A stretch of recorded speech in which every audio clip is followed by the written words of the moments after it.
Hello दोस्तों, नमस्कार। मैं एक बार फिर आपके प्यारे channel Vishal neurotherapy and IBS health care centre में आपका स्वागत करता हूं। तो दोस्तों, आज हम डाइजेशन प्रॉब्लम्स या आईबीएस रिलेटेड कुछ बताना चाहते हैं। जैसे कि इस बीमारी की जो है जड़ क्या होती है, ये कैसे पनपती है और कैसे ये निजात लेती है, ये कैसे आपको होती है। तो दोस्तों, मैं यहाँ कुछ बताता हूँ आपको।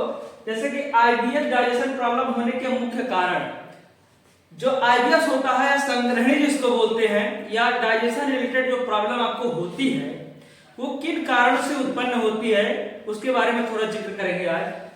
तो दोस्तों, जैसे अत्यधिक, देखिए अत्यधिक का मतलब ये है कि कोई भी चीज आप अपने माइंड पे या शरीर में अत्यधिक काम होगा उसका, तो उसके कारण आपको समस्या बन जाएगी। जैसे कि संग्रहणी हो सकता है, आईबीएस या डाइजेशन रिलेटेड प्रॉब्लम आपको आना ही आना है। बहुत ज्यादा आप जो है अत्यधिक कोई काम करते हैं, तो जैसे काम को मैं बताना चाहूंगा। जैसे आप स्ट्रेस, सबसे पहला नंबर, अगर आप स्ट्रेस लेते हैं बहुत ज्यादा, कोई भी चीज कारण हो, जैसे कोई भी चीज को लेकर आप स्ट्रेस लेते हैं, तो उसके कारण आपकी, क्योंकि माइंड और पेट का कनेक्शन होता है, गट हेल्थ होता है, जुड़ा होता है, तो जब वो दोनों जुड़े होते हैं तो आप स्ट्रेस लेते हैं, तो उसके कारण आपको क्या होता है कि जो है दोनों कनेक्शन का सिस्टम थोड़ा गड़बड़ा जाता है, तो उसके कारण आपको डाइजेशन रिलेटेड प्रॉब्लम या माइंड रिलेटेड प्रॉब्लम आने लगती है धीरे धीरे। तो इसमें सबसे बड़ा कारण स्ट्रेस का हो गया। उसके बाद दोस्तों, मास्टरबेशन।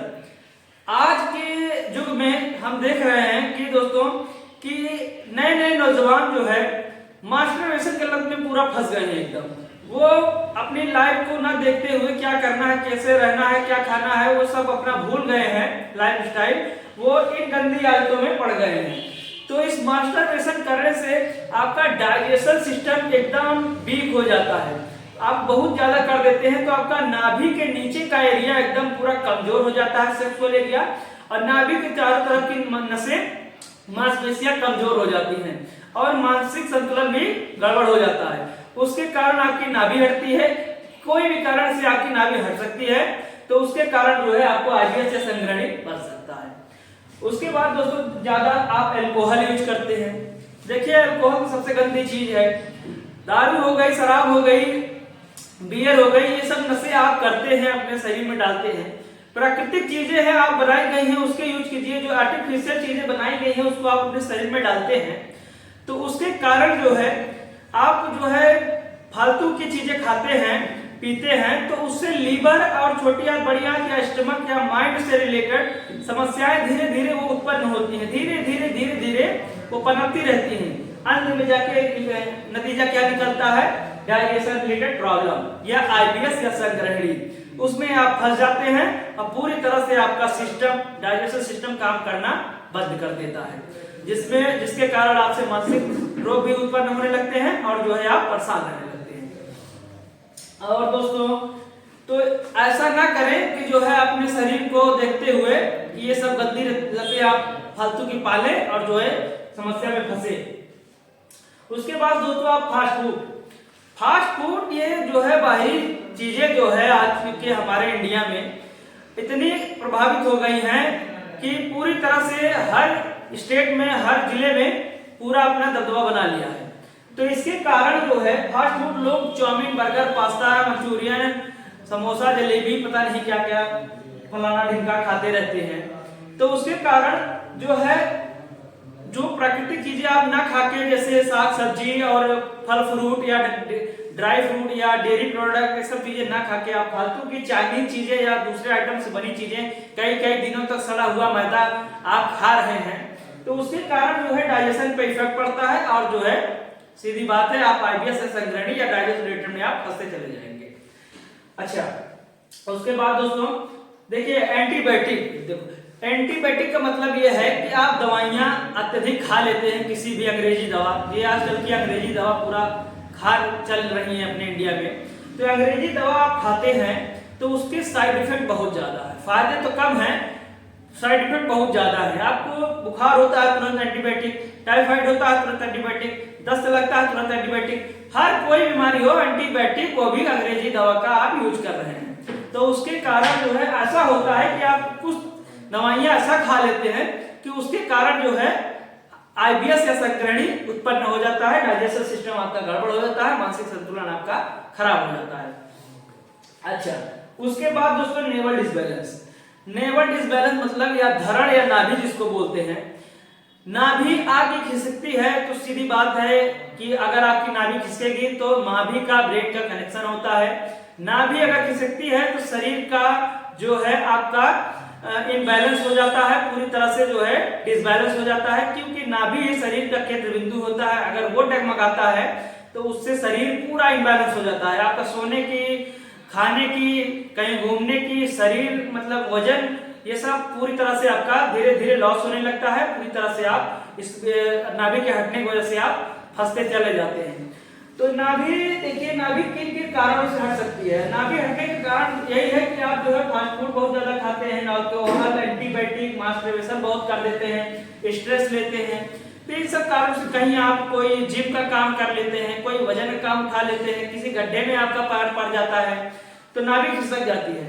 लेकिन नाभि तो मेन रोल है इसमें, आईबीएस संक्रमण में सबसे पहले दिया जाता है कि नाभि ही खिसकी रहती है ज्यादातर पेशेंटों में।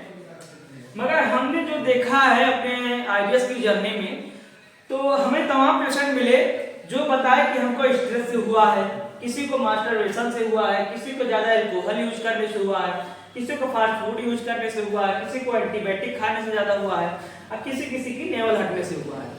तो देखिए दोस्तों, नेवल हटती है तो उसके तमाम लक्षण आते हैं। तो वही लक्षण जो आईबीएस में होते हैं, मैं वीडियो बनाया हूं, आप देखिएगा आईबीएस के लक्षण क्या क्या हो सकते हैं। तो वो लक्षण आईबीएस को हटने के कारण उत्पन्न होते हैं। तो दोस्तों, नाभि का बहुत बड़ा रोल रहता है। तो देखिए, नाभि गांव में हटती है तो 3 लोगों की तो तुरंत दस्त लग जाते हैं, तुरंत किसी के यूडीएफ आने लगता है, कॉन्स्टिपेशन होने लगता है। जो जान जाता है, जिसको पता चल जाता है, पुराने लोग बता देते हैं कि नाभि खिसकी है, वो अपना बीमारी को जिक्र करता है। तो उसके कारण जो है 2-3 दिन के अंदर लोग गांव में ही नाभि बैठाने वाले होते हैं। सबके यहाँ पाए जाते हैं, अपना अपना विधि से नाभि बैठाते हैं। तो वो नाभि बैठा देते हैं तो वो 2-3 दिन 4 दिन की नाभि रहती है, वो बैठ जाती है, तुरंत अपनी जगह पर चली जाती है। अगर यही प्रक्रिया आप लेट कर देते हैं, 1 महीना, 2 महीने, 3 महीने आप नहीं जान पाते हैं, दवाइयों के चक्कर में फंस जाते हैं, तो वो नाभि खिसकी हुई है आपके सिम्टम्स तो आ रहे हैं, आप परेशान हैं, मगर आपको पता नहीं है कि हमारी नाभि खिसकी है।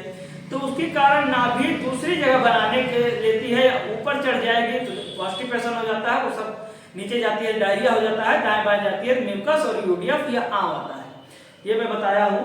तो जो है आप क्या करते हैं कि इतने दिनों तक आपकी नाभि हटी रहती है, उसके कारण नाभि हटने के कारण नाभि केंद्र बिंदु है जो जिससे 72,000 नाड़ियां निकली हुई हैं, वो डगमगाता है तो सारा शरीर इनबैलेंस हो जाता है। इनबैलेंस होने के कारण वो जो कार्य प्रगति पर अपने करता है, liver, pancreas, spleen, gallbladder, left ovary, right ovary, या दोनों किडनी, या हार्ट, या चेस्ट, लंग्स, ये सब, थायराइड, ये सब चीजें जो है डिस्टर्ब हो जाती हैं, क्योंकि नसें वहां नेवल से ही निकली हुई है, सब सिस्टम वहीं से चल रहा है, तो वो डगमगा जाता है। तो उसके कारण सब इनबैलेंस हो जाता है। सब इनबैलेंस होने के कारण, सब डिस्टर्ब होने के कारण आपके सारे ऑर्गन्स पे इफेक्ट पड़ता है। तो धीरे धीरे आप पुराने होते जाते हैं इस बीमारी नेवल के जो है, जैसे 2 महीने, 4 महीने, 6 महीने, मैंने 10-10 साल लोगों को देखा है नाभि हटी हुई है।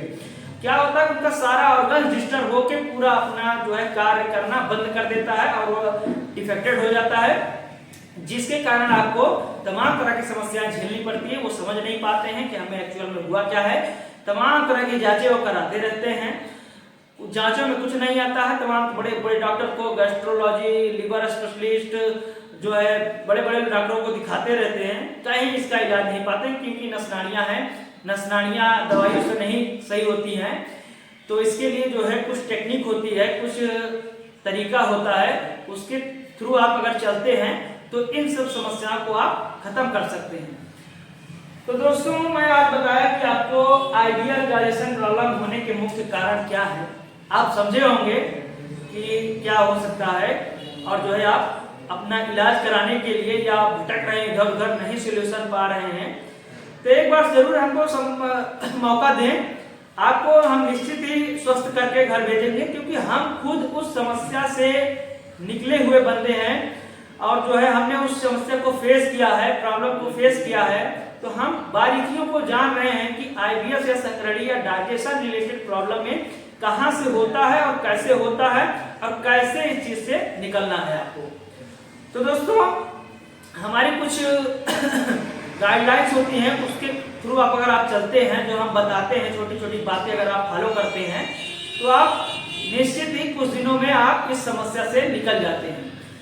तो इस यही कारण है कि नाभि जो है दूसरी जगह बना के रखी रहती है, उसके कारण जो है सारे ऑर्गन्स को पेट के डिस्टर्ब कर देती है। उसके कारण पेट में मैंने देखा है, पेट में एक सूजन या नले या टाइट पत्थर जैसा हो जाता है, सारी आंतड़ियां जो है श्रिंक हो जाती है और नाभि के चारों तरफ की नसें श्रिंक हो जाती है। उसके कारण जो है कितना भी आप नाभि बैठवाते हैं, नाभि अपनी जगह पे आती नहीं है। तो इसका मात्र एक इलाज है न्यूरोथेरेपी। न्यूरोथेरेपी से क्या है कि सारे ऑर्गन्स के पॉइंट जब ग्लैंड को एक्टिव किया जाता है तो उससे धीरे धीरे ऑर्गन्स काम में अपने पुराने वापस आने लगते हैं और पेट को मुलायम करके पूरी तरह से स्वस्थ करके आपकी नेवल को बाद में सेट कर दिया जाता है, वो अपनी जगह पे चली जाती है, धीरे धीरे आप स्वस्थ होने लगते हैं। तो दोस्तों हमारा आज का सेशन यही रहा कि हमने बताया आईबीएस या डाइजेशन रिलेटेड होने के मुख्य कारण क्या है, तो आपको समझे होंगे। तो दोस्तों मिलता हूं एक और नई वीडियो।